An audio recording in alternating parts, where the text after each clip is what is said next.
Welcome everyone to the CGHE seminar come webinar number 295, and our topic today is the influence of high school agglomeration on skill sorting, evidence from China's tertiary education expansion. And if you're wondering what agglomeration is, all will be made clear in our great presentation coming up from Po Yang and Yangxi Liu Yangxi. So looking forward to that. Let me take you, I will introduce them in a moment. I'll take you through the webinar protocols first. Now, remember, as usual, we're recording everything. All your golden words in the chat will be posted in due course. And we'll also, of course, record the whole of the visual and audio from the webinar, and it'll be available on our website and through that into our YouTube channel. And up on the YouTube channel, you can see the entire proceedings of our just concluded annual conference from last week. Now, during the webinar, please keep yourself muted unless you've been asked to speak or ask a question. Extraneous noise coming in from people who leave their mics on is sometimes a problem in the webinar. So you don't have to have your video on either, but of course, when you do come into the discussion part of the webinar, and we encourage you to do so, at that point, you turn everything on. We recommend using speaker view in the top right-hand corner there, so you can more clearly see who is talking. Now, to ask a question or to enter the discussion through a statement, type your question or your statement into the chat. From there, I'll be able to select you into the webinar. I can't select people unless I've seen what they're going to say, and we can arrange the discussion accordingly. When you're invited in, I'll send you a little note in the chat just to warn you that I'm going to invite you in at a particular point. When you're invited in, you, of course, turn on your audio and your camera, and then you tell us who you are and where you are from, and then make your question or your statement. So you're welcome to say the same thing as you've said in the chat already, or maybe expand on that. At this point, really delight to introduce our two colleagues today. Po Yang is a colleague of mine going back more than 10 years. She's a tenured associate professor at the Graduate School of Education at Peking University in China. She's chair of the Department of Economics of Education and Administration. Oh, you've been promoted. I see this is a big administrative job. Her research interests focus on college student development and employment, and higher education and vocational education finance. And she has many papers in those domains, and also some on inequality issues in participation and related areas. She has a very important paper, in my view, with a colleague on the systemic organization of higher education in China and its centralization, decentralization aspects. With her, we have Yangxi Liu Yangxi, who's a master's student at Yenching Academy of Peking University. Yenching, of course, educates both Chinese and international students together in liberal arts. And her research interests focus on human capital externality and skill sorting in China. So we look forward to your contributions. At this point, Paul, happy to hand over to you to start the webinar. Thank you very much, Simon, for your very nice introduction, and thank you for this opportunity to come back to the CGHE webinar again. So Yangxi, would you like to share the screen now? Thank you. Okay, sure. Okay, let's see what we got. We can see that. That's good. Okay, thank you. So thank you very much for the CGHE for this second opportunities to coming back to the webinar series. So last November, I, together with three of our PhD students, come to have a talk on how natural disasters actually have impact on higher education. So the focus is really on natural disasters such as earthquake and air pollutions have impact on students' choice, especially college application and admission, as well as their employment choices, such as their choice of location where they want to work. So this is in general topic on how the external shocks influence higher education. So today we're going to switch a little bit. We're going to looking into how higher education actually impacts society. as an economist by training, we used to take higher education is just a part of the human capital production process. But now we try to add a little bit nuances to this new understanding of how actually higher education will influence society, especially in terms of the demography, the population structure, and also the population migration. So next slide, please, Yangxi. So this is just two pictures from Simon's paper, very important paper on the global expansion of higher education. So we can see from this figure very clearly, not only in China, but worldwide, higher education was expanded at an unprecedented speed. Especially in China, if you're looking back into the history, in around 1993, China have a tertiary growth enrollment rate about 3%. And last year, we're already over 55%, 54%. This is also happening worldwide. So we have to ask, when higher education expands at such a high speed, they will totally change, or to what extent they will totally change the labor supply, especially of the supply of high school labor. Next slide, please. Traditionally, when economists looking at higher education expansion, they're taking it as purely as a product factor similar, to labors. So many of the arguments, especially from the human capital theory, which Simon have a paper criticized on it, and also Philip Brown and other scholars.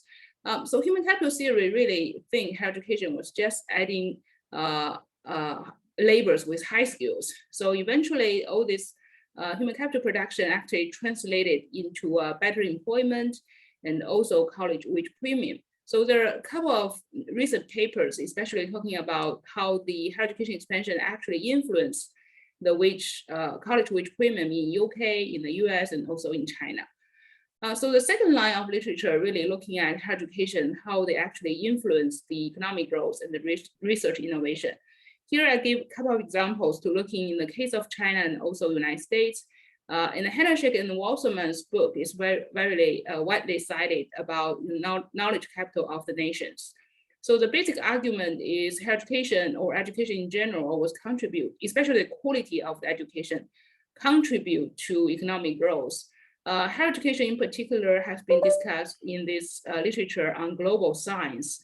I think Simon's paper also very important paper to looking into the higher education expansion, not only in Asian countries, but particularly in China, how that has contributed to the innovation capacity of the country. So many papers looking at the positive externalities related to human capital, especially accumulation of human capital in particular regions. So the previous study on this has been talking about the positive externalities in terms of migration, health and nutrition, and home ownership, marriage, and family formation. Next slide, please. So aside from all these intended consequences of higher education expansion, this change of labor market structure, especially this huge increase in the supply of graduates with higher education degrees, actually not only fundamentally changed the labor market, but also fundamentally changed the society. Here we just mentioned a couple of perspectives to looking into this very important implications of higher education expansion, which is pretty much unintended consequences, but nevertheless influence the social structure. The first one I mentioned, graduate unemployment or underemployment and overeducation. This is traditional, it's a long literature looking at the overeducation. However, the magnitude right now is substantial. For instance, I give you an example of China. For the first season of 2022 this year, the employment rate in China reached historical high around 6%. However, among the population who was 18 to 24 years old, the employment rate was around 18%. So this is also historical high, only comparable in the second season in 2020, which is the first round of pandemic when it hit in China. So this is particularly worrisome because 18 to 24 years old was pretty much cover all the college graduates from 3-year vocational colleges and also 4-year institutions. So the second unintended consequences of higher education expansion was actually the shortage of public resources. We can see particularly in the cities, where Yangxi gonna touch upon this point. In the cities and provinces which accumulated a lot of higher education graduates, we can see in the same time the increase of housing price and the crowded medical services and schooling opportunities in urban areas. Marathi have been looking at the case in the United States, especially looking at the city level, how the supply of higher education actually influenced the supply of housing and also wage at the city level in the States, and finding this both positive impact on average wage level at the city, but also crowded public services supply. So in Marathi's will, he called it the Great Divergence, because of this changing in the housing price and also the public services and also in the labor market. What happens is the migration pattern actually changed. Initially, all the skilled laborers actually move towards big cities or cities. But now we can see only the very high skilled laborers can pay for the increasing housing rent or the medical services of the school. So they stay in the big cities, but the middle skill or low skill workers actually retreat from the big cities into the smaller cities. Next page, please. So what happens right now is we find out right now we not only have to looking at higher education in the macro level, the impact of higher education expansion on the economic growth of the income distribution. We have to look very carefully, especially in terms of looking at higher education expansion as a redistribution of knowledge capital of the nation. Okay, so this is a within country redistribution. I'm not talking about the international migration, but this is a migration within the country. So this higher education expansion not only produce, for instance, in China this year, we have 11 million college graduates, 11 million. I know it's even larger than many of the population, twice large the population in Finland, but this is also have huge impact on the cities. For instance, we can see there are a lot of discussion in the economic literature looking at how local wages and rent employment responds to local labor market demand shocks. Also, there have been literature looking at how amenity of the cities change in response to the composition of the area's local residents. So finally, this is really our paper today gonna touch upon is a divergent location choices of high and low skill workers. So in our case, we're looking at how the location choice of the college graduates actually influence not only other college graduates, but also students from high school or students from elementary and secondary school. They don't even have a high school education. So we're looking at this kind of divergence in terms of location choice, right? City choice or the residence location choice of different skills at different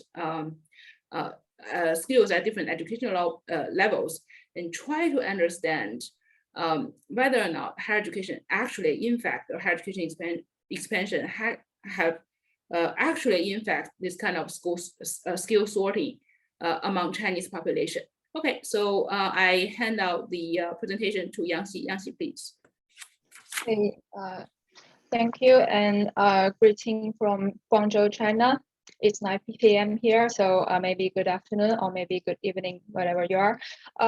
Okay, so it's my turn to introduce our topic today. We will divide our topics into these 4 parts.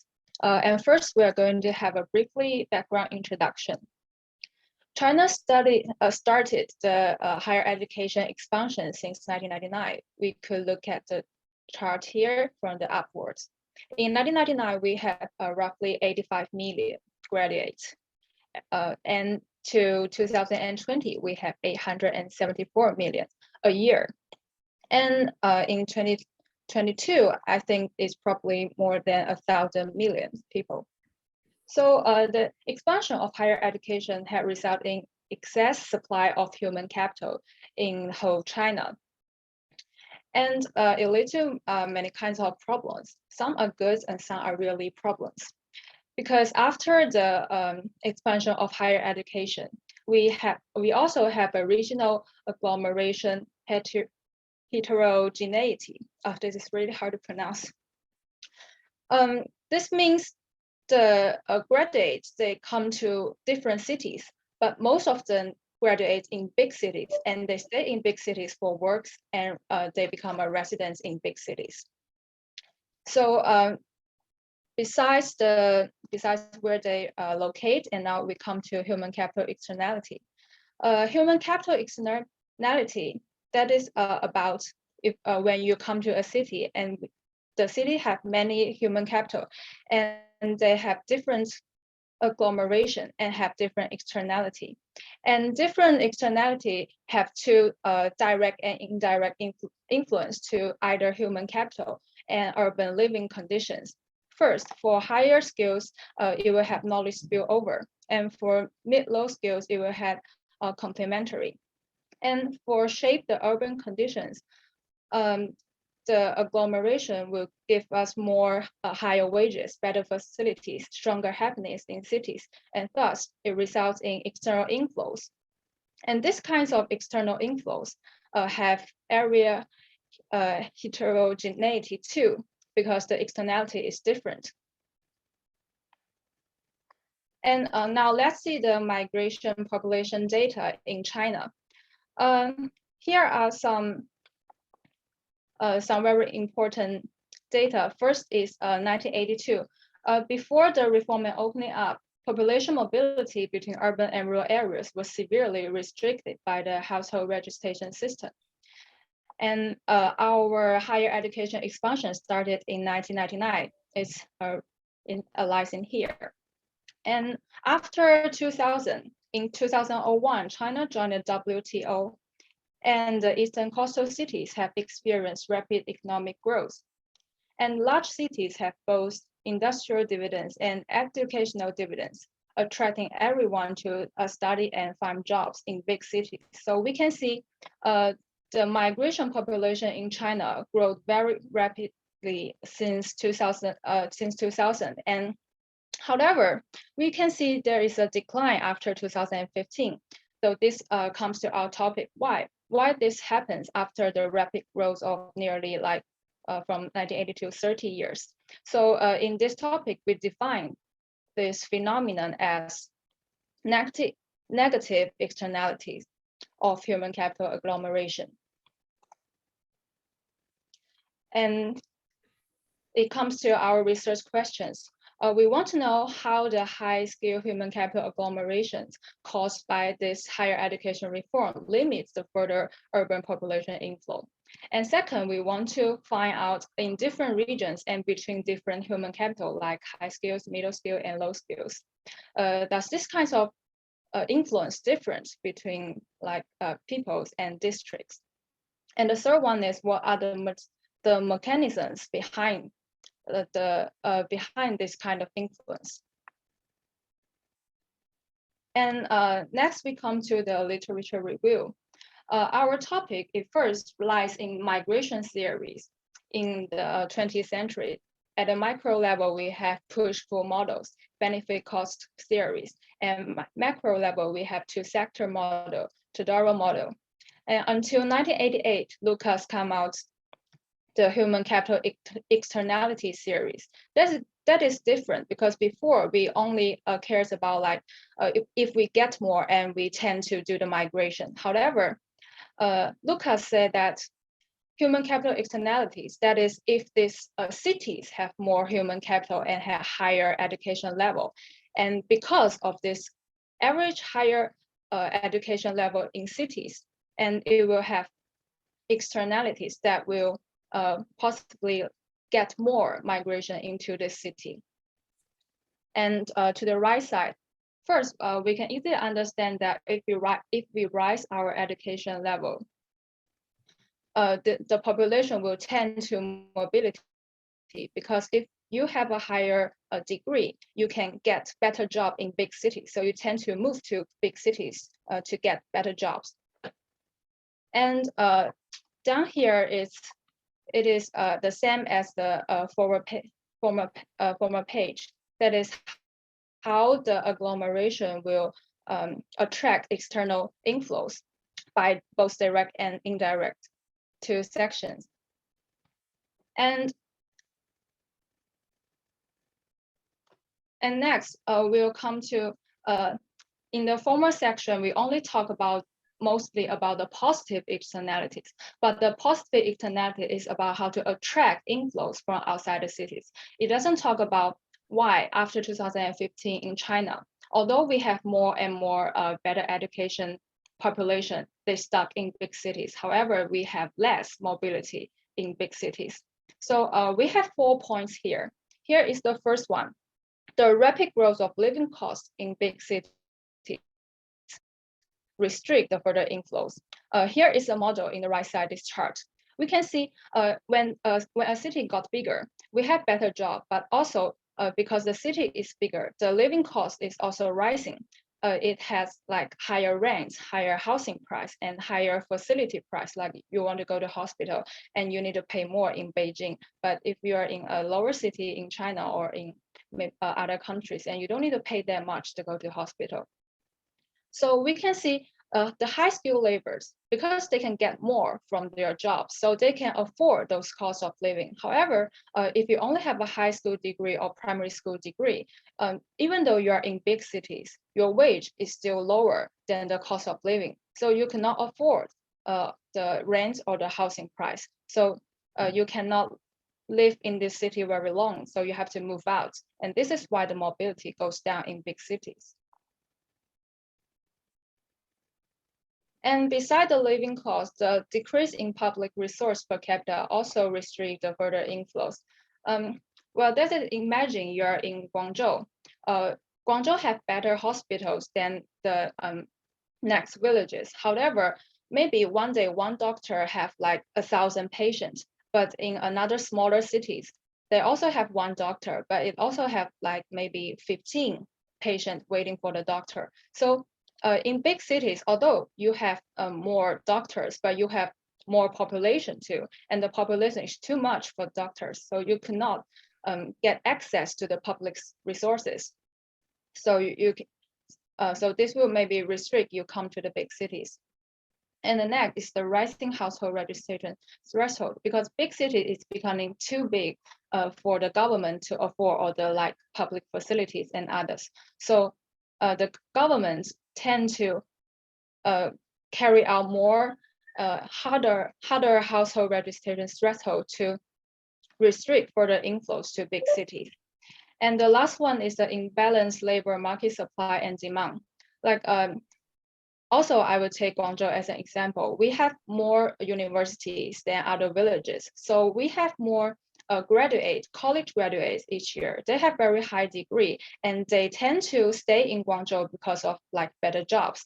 And so in Guangzhou, we have too many higher education laborers. So but the firms, they come to cities, but they are not good enough or like have enough jobs to get those college students. So we have more college students than the job opportunities. So this kind of imbalance make it harder for outside people to move to Guangzhou to get better jobs. Yangxi, we have about 5 minutes. Oh, okay. So this is our research framework. We can see that in the outside the red line is the positive externalities, and in the red line is the negative externalities. Those can be concluded into the fourth part I said just now.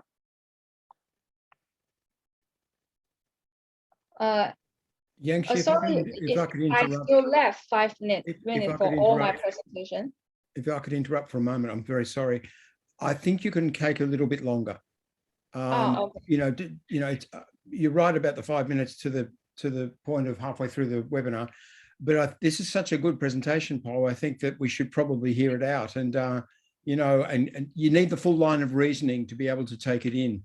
It's because there's a bit of data, but there's quite a lot of interpretation, and so please go ahead and say what you need to say, and we'll fit the questions in after.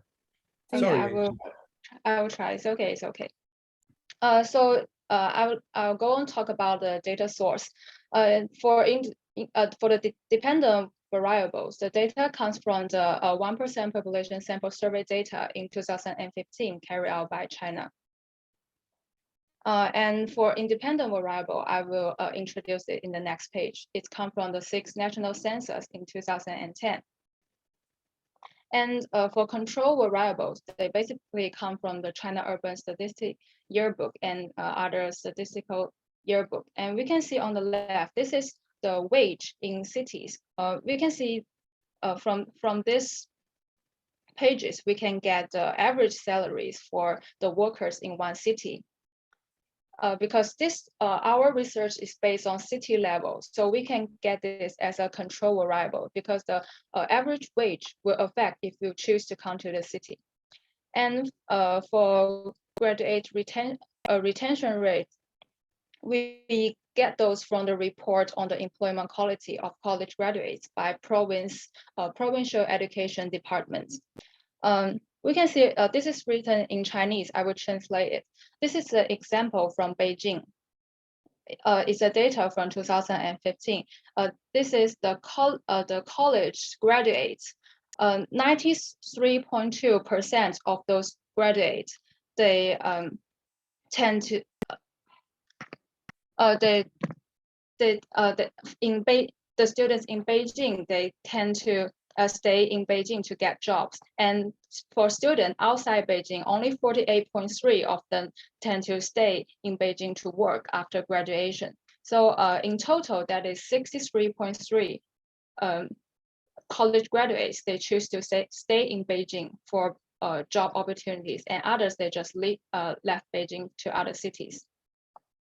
And for this, for provinces, we get those retention rates, and every city in this province, we have the same retention rate. We put them in another line in the in our figures, and we can get all the control variables. And at last, you can see we have a model with all the data for each cities in China. We have total 286 cities. We have data for both control variables, dependent variables, and independent variables. And to our model, this is our dependent variable. That is, in 2015, how many outside immigrants from 2010 to 2015, they come to this city. This is the total migrants. And for independent variables, we use the college graduate, the population with a college graduate degree. And we divide the total population in cities. And this is the average education level, a higher education level in this city. And in this page, we will particularly talk about our instrumental variable. This is the numbers of college in 1998 in one city. And this is the how many students it enroll, the increase of the students from 1998 to 2010, and we divide the population. And this is how much the district have the growing population in these 12 years. And because they have different college numbers, so in these 12 years, they have this different college graduate produced in this city. And this is a chart of our control variables, some definitions and how they are calculated. And for the heterogeneity part and the mechanism part, we will divide city into groups by high and low. And we divide the group by cost of living, household registration threshold, and graduation retention rate. We will see in different districts how the agglomeration will affect, restrict or have more migrants from outside. And for the mechanism part, we use the mediation effects, how the agglomeration affect the living cost, the medical service per capita, and graduation retention rate, and how this will affect the migrants. So here we can see our empirical results. In the first stage is the validity of our instrumental variables. This is our higher education expansion did cause the accumulation of high-skilled human capital. And from stage 2, we have 4 groups popular population and different skilled labor. And we can see for total population, the more higher education population we have in these cities, and this city will attract less population inflows. It will have less migration. And this is how we divide our heterogeneity. Like I will take model 2 as an example. In higher wages cities, that is above 4,700 yuan, the more higher education person in this city, and it will have less total population and less mid and low skill population. However, it does not affect the high skill labor. It means that high skill labor may still come to this city to get jobs. So this means our agglomeration only restrict the mid-skill and low-skill population enter the city. And this is the mechanism part. Mechanism part shows that first, the agglomeration will raise the nominal wage in cities. However, it does not raise the real wage in cities. And also at the same time, agglomeration will raise the house price in cities. This means the agglomeration give migrant people a better job. However, at the same time, it will make the city have higher like house price and living costs that you cannot afford. So maybe under this condition, the outside migration is become less and less. And for graduate retention rate, the result is also the same. Agglomeration in cities will have higher graduation retention rate. That is, in big cities with more college graduates, more college graduates will choose to stay in these big cities. It will make the labor market even harder for college graduates to get a job. So outside the population will not choose to come to the cities. And at last, we see the public service. Specifically, we are talking about medical service here. We can see when the agglomeration is more intense. And also in the higher wage cities, the public service for each person is less. However, in lower wage cities, if we have more agglomerations, these cities will tend to construct more public services and will attract more population here. Although in these smaller cities, they have less wages. However, because in this city, for example, you can more easier to get an access to a doctor. So you would choose to come to this city, although maybe you have lower wages. However, in such kind of district, we also have lower like house price or something. So you can really purchase the things you want in these smaller cities. And so you will choose to come to live in those cities because it is more livable.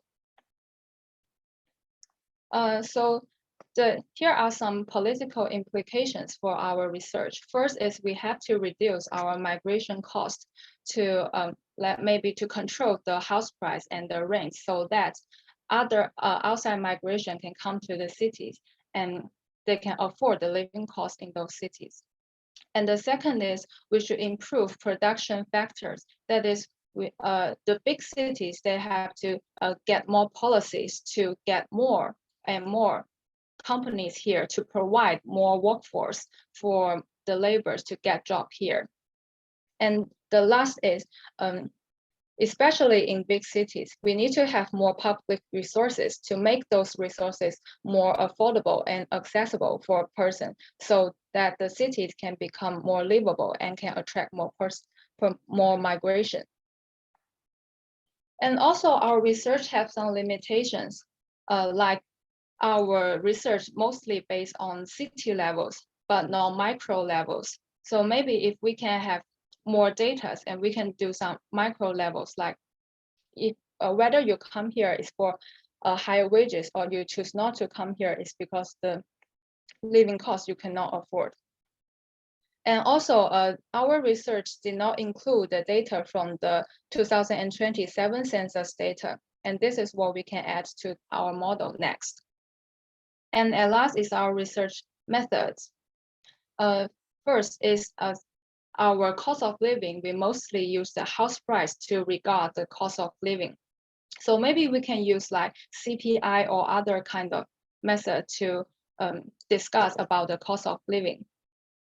And also the calculation of our household registration threshold is not good enough to give every city a calculation. We only have 112 cities have the calculation. So maybe we can let all the 286 cities in China to have this household registration numbers to get into the model.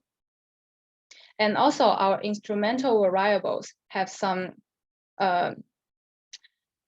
difficulties because in 1998, some of the cities, they do not have a college. However, in the next years, they have built some more colleges in these cities.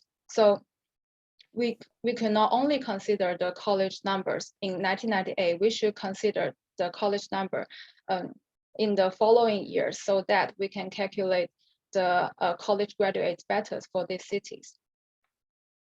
And Professor Yang, do you still need to talk about this great divergence between cities? Just one sentence to summarize the whole study, because this study, I think, is the first step towards answering the question of the great divergence and what should we do next, especially for the higher education sector. I think at least for the researcher, we should put more attention to the spatial dimension of higher education, because previously we just observed, this increasing supply of higher education at the global scale, but we didn't looking into particularly at the spatial distribution within country or even within region. So some of my other students were really looking into, for instance, domestic migration within provinces here in China, especially in Guangdong area, just to understand how this kind of spatial dimension can improving our understanding of how relevant higher education supply was for the society in large. The second issue I think is really important right now, especially when China was having this agenda for common prosperity. So income inequality is really a hard issue for society to solve. Initially, we think that's a problem because different groups of people have different access to income. But right now we can see people in different regions also have different kind of income patterns, especially due to the skill sorting. So I think it's quite important to link higher education supply and income inequality with this new understanding of the skill sorting, especially the the spatial distribution of college graduates. I think it's really interesting and fascinating areas, and I call on for more research in this area and more collaboration if possible. So thank you, Simon, for your patience and all the audience. Thank you. Thanks.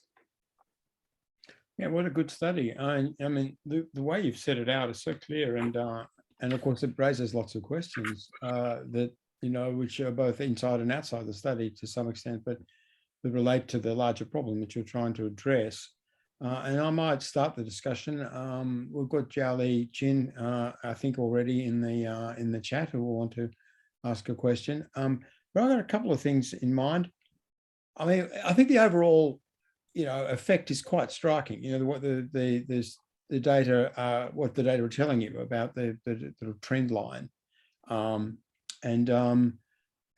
I'm really intrigued as to how uniform it is across the country, how much this is playing out in much the same way everywhere. That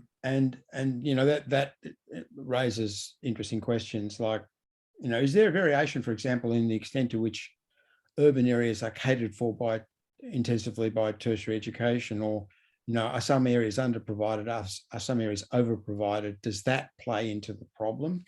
And trigger variations. Of all the different sort of causal factors, the one that jumped out for me was housing, because we know particularly how much housing cost affects new graduates, and especially people at the stage of beginning to form families, and how that plays out. And I would have thought that it would really, probably not in this study, but in a related study, it'd be very interesting to look at the housing market and how that intersects with all of this. Because housing markets are, we have reasonable data on them, they're very complicated, but we can see what's happening sometimes there. So housing market might be a big factor. On the question of access to services, there's a lot of variables at play. I mean, one of them that struck me was that, migrant labor has got this variable, relationship with services. And there were long times when, in the earlier stages of the migration from the countryside to cities, when migrant labor was people without household registration in the urban area, with rural registration, but moving to the cities, were being accommodated in cities. And then that became too difficult. There were too many of them. And they started to, and there are various ways in which they were downgraded. They got lesser access to services and so on. And the access to them, had to use private services instead of public services and those sorts of things. And I wonder if that could, because that's capable of political decision-making, that factor, how you treat migrant labor and how you treat migrant families, coming into the city for work purposes. That could be, trends in the governance of that could be an explanation or part of the explanation. So it seems to me, housing markets and the administration or the management of families without household registration rights in the city could be two of the things at play. But it's really interesting, and it sort of shows that the expansion of higher education is not a linear process. That historically that it can become its opposite in some respects. The tendencies it unleashes become turn around, and that, I suppose you might say it's a natural corrective in a way, because it sort of stops us from continually growing at the educated urban populations at the expense of everything else. So the smaller towns and cities then come into their own a bit, but although it's mainly a lopsided tendency, isn't it? Because really the overall tendency of the modern period has been towards the expansion of the large urban areas. So you might want to comment on what I've said, and we'll bring in Jiao Li and Chin and others. Thank you very much, Simon. I come first, and maybe Yangxi have the other supplementary response to this. I think your comments on oversupply and undersupply of higher education in different regions might contribute to the phenomena we observe here, right? Because some regions do have an oversupply of higher education. So the issue was particularly, serious, and the other regions doesn't.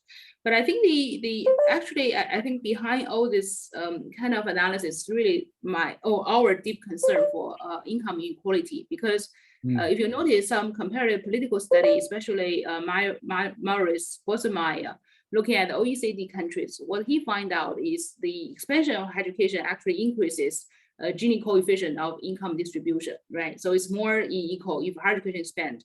But when you expand apprenticeship at the upper secondary level, vocational education at the secondary level, actually kind of reduce the Gini coefficient.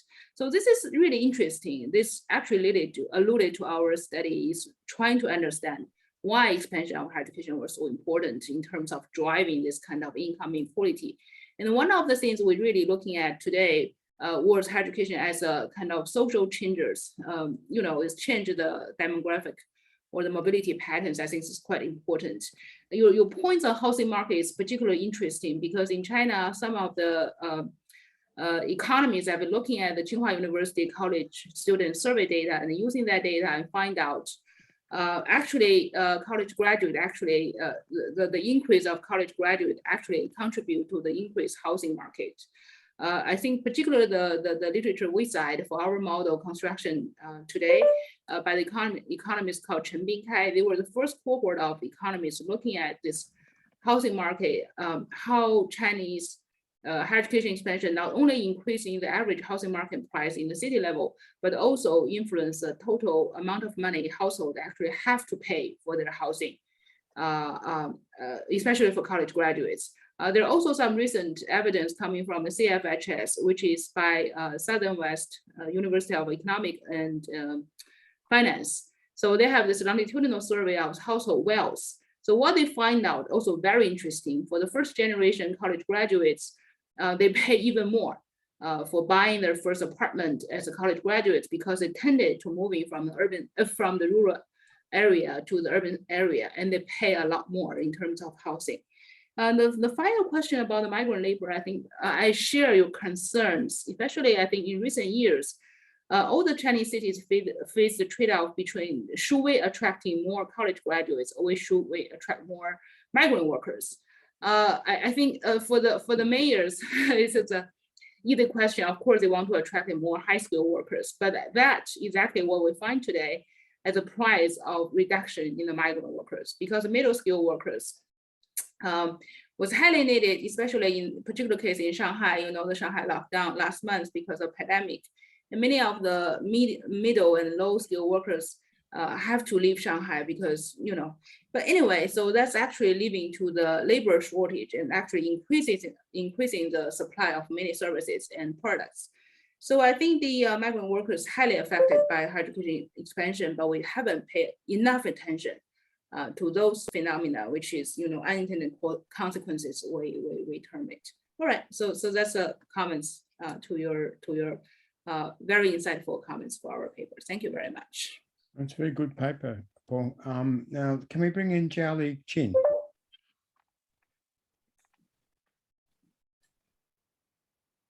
Jiali, are you there?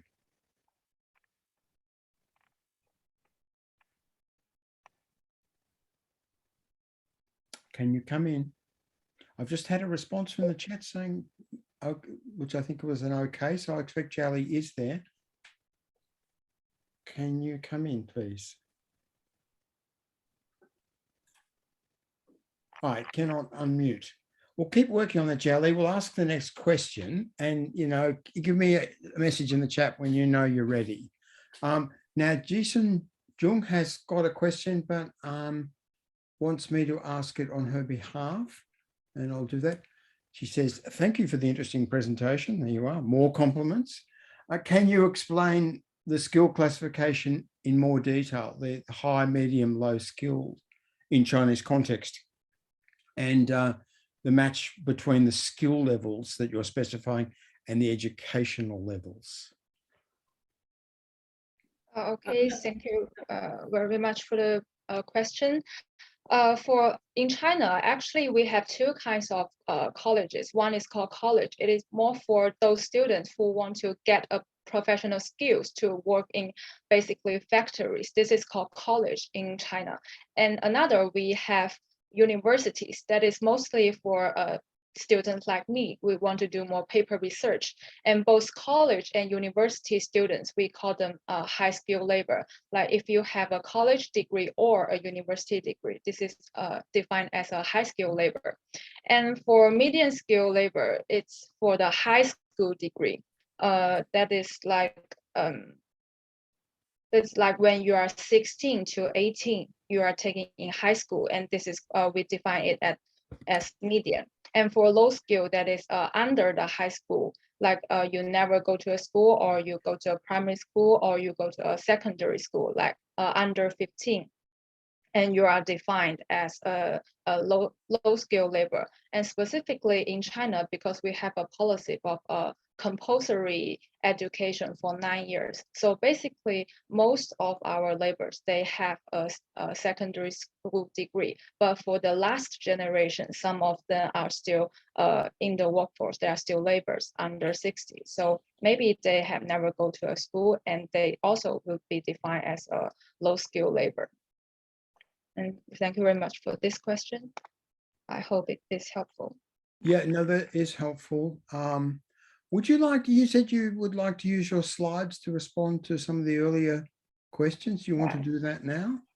Yeah. That is for Julie Ching's question. That is, she asked about how the formulas used for variable are overdeveloped. That is, oh, how can I get out?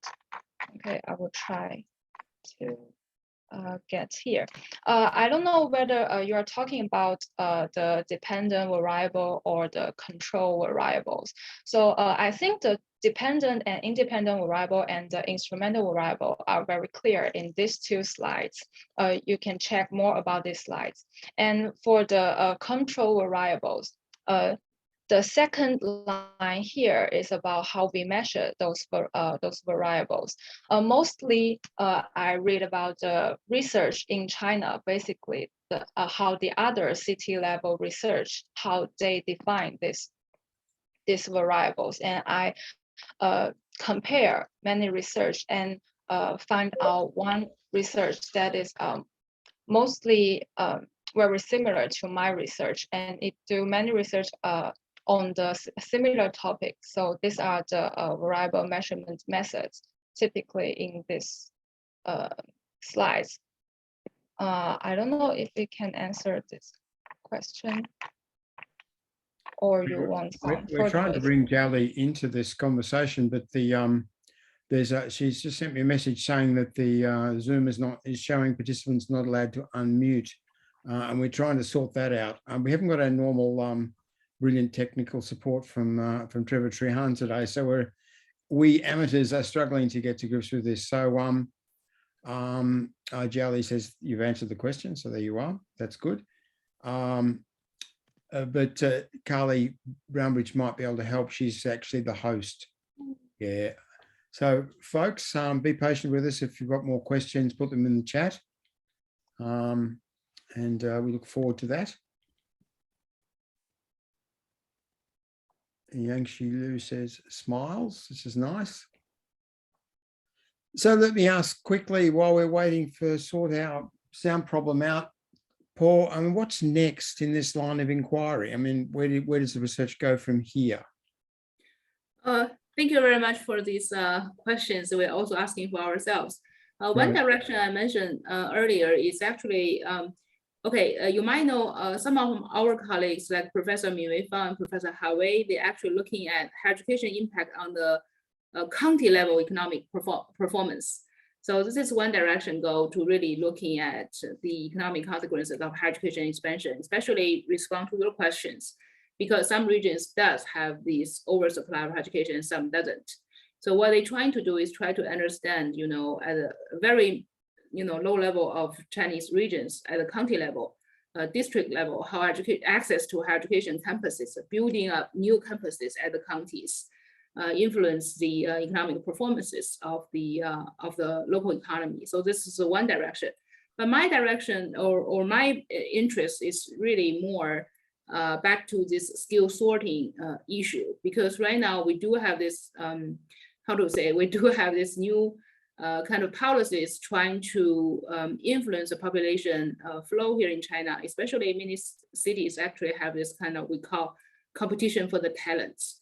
So they give you very beneficiary policy incentive to recruit undergraduate, graduates, or master students, or even PhD students, like Shenzhen, city of Shenzhen was an example. And also Xi'an and Chengdu and Wuhan, all these big cities. For instance, in Wuhan, they have this policies try to recruit 1 million more college graduates in 3 years.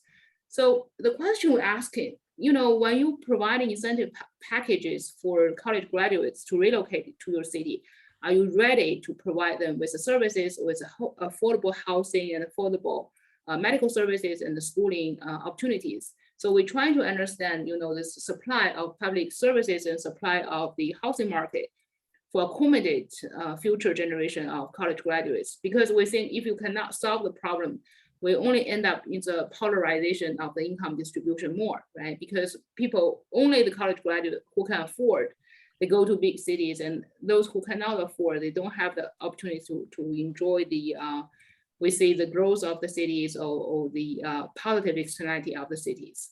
So that's one of the things we really want to continue. The other one is really interesting. We have another paper coming out. We're looking at whether or not local government, how they make decisions of opening new colleges, vocational colleges or not, because this is a really political issue as well. Because they want to host more higher educations, but they also add this kind of trade-off we present today. So we will try to understanding this kind of decision-making at the city level, whether or not they want to adopt more vocational colleges. Yeah, so that's another direction. Thanks. Now we've fixed our sound problem, and we've got a question coming in from Jason Gregory. So Jason, would you like to come in, please?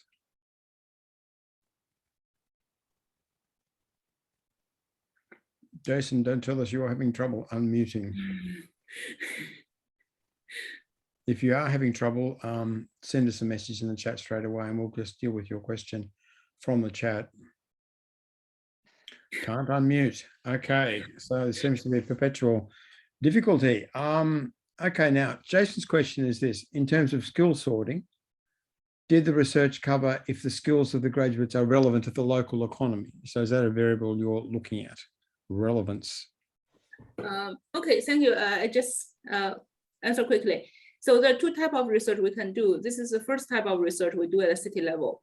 So we not cover individuals. We don't know whether or not the graduate skill set is relevant for the local economy because we don't have that kind of detailed data because we use the population census data. So the only thing we know is the education level, and then we categorize it into skill levels. So that's what we do. For the second row, we can go is actually go to individual micro survey data, household survey data, and then we have a more understanding of the skill set and also matching their skill set to local economy. But thank you, Jason, very much. Maybe we should go the second way as well if we get high quality macro level data. But for now, we don't have, for instance, if you go to the OECD's PIAC data, you can do kind of similar study if you can match the PIAC respondents to their region. But now in China, we don't have this kind of data yet. We're looking forward though. Yeah, okay. Actually, I might add some information. That is, in our model cannot show whether the graduates are relevant to the local economy. However, in our data source, in the census data, you can find out how many like low skill laborers or middle skill laborers or high skill laborers, how many exact numbers are there in the total population. Like maybe we have 1,000 people in one city, and the census data can tell you like maybe 500 are low skills and 300 are mid skills and 200 are high skills. This can be found in the census data. However, this cannot show in our models. And we've got one more question coming through, and I'm not going to ask Marta Kozlowski if she can come into the webinar directly, because I'm sure she'll be unable to unmute. She's saying, is skill sorting linked somehow to candidate sorting by universities in China? Let me just quickly, I think the skill sorting are kind of linked to the candidate sorting by university in China, because most of Chinese universities still have this quota system. Like they recruit students from the national market. I mean, for the elite universities, of course, unelite or non-selective, they recruit from the local market. For the elite universities, they have this quota system. For instance, our university, Peking University, they can recruit only 40 students in humanities and 40 in science in each provinces. So the sorting, of course, because this control, so the selection of candidates actually form this basis for sorting. But for non-selective institutions, I think the link is much more weaker because they pretty much recruit from their own students from their own provinces. So that's not a big concern here, even though they still have sorting across cities. That's for sure. Yeah, thank you.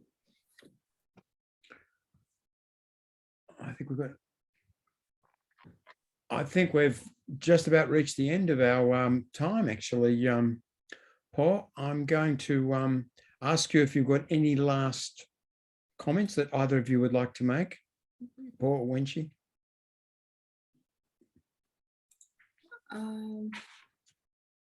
Yangxi, apologies.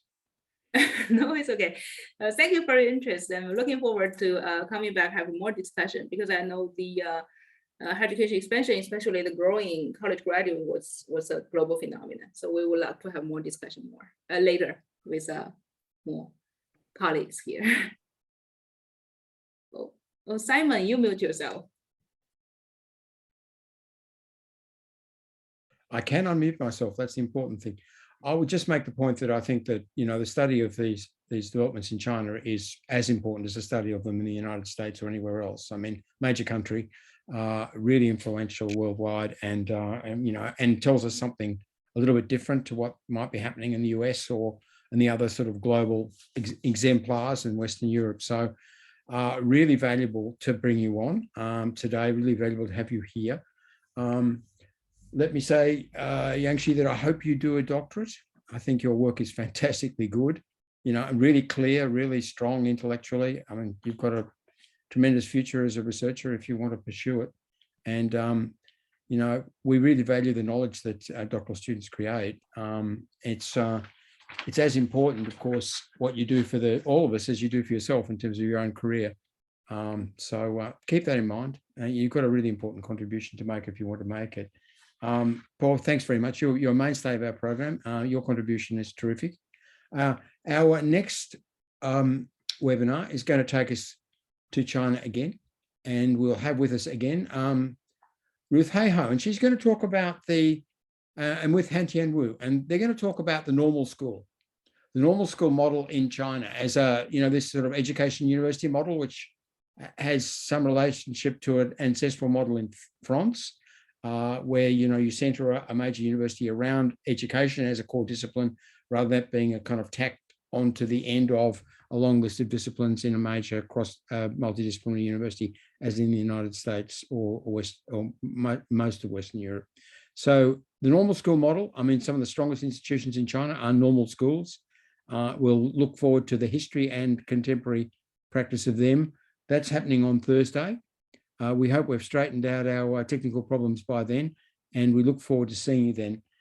Don't forget that all of the recordings from the CG conference for last week on Tuesday and Wednesday are available on the CG website and the YouTube channel.